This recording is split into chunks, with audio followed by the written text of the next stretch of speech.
Victoria's multi-million-dollar COVID hub will open from Monday as the state's hotel quarantine system is wound back. The government has made assurances the facility remains an investment despite border controls and COVID restrictions easing. After 2 years, Melbourne's hotels will return to hosting tourists, not quarantine travellers. We are ready now with a purpose-built facility to ensure residents have a great experience, are safe here. COVID operations will be gradually phased out by the end of March, and this purpose-built quarantine hub will become the state's sole facility. We've learnt from right around the world, we've learnt from what's happened at Howard Springs.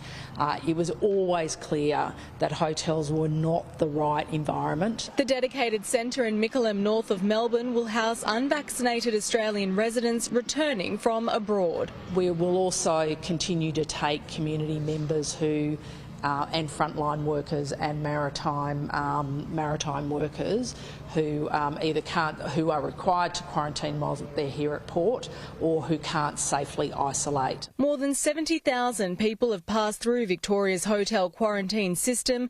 The scheme became the subject of an independent inquiry after being linked to the state's second COVID wave. From a safety perspective, we've cut no corners. For $1,500 for a single adult, the facility boasts cabin-style accommodation, outdoor decks, a kitchenette, delivered meals and a spacious bathroom.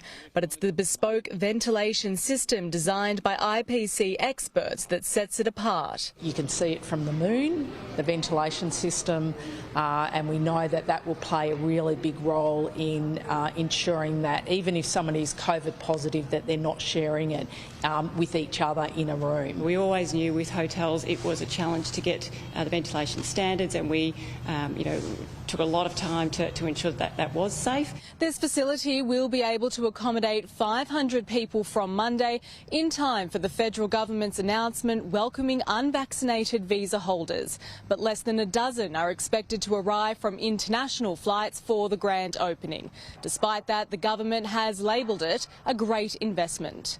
There will be need for this sort of facility in the future, whether it's a pandemic and you can stand it up pretty quickly, but also for other potential natural disasters. The centre is made up of 560 staff on any given day and operates at a third of the cost of running the hotel quarantine program. I hope that we don't fill it, that we're able to avoid another significant variant outbreak if that's possible, avoid any other pandemic.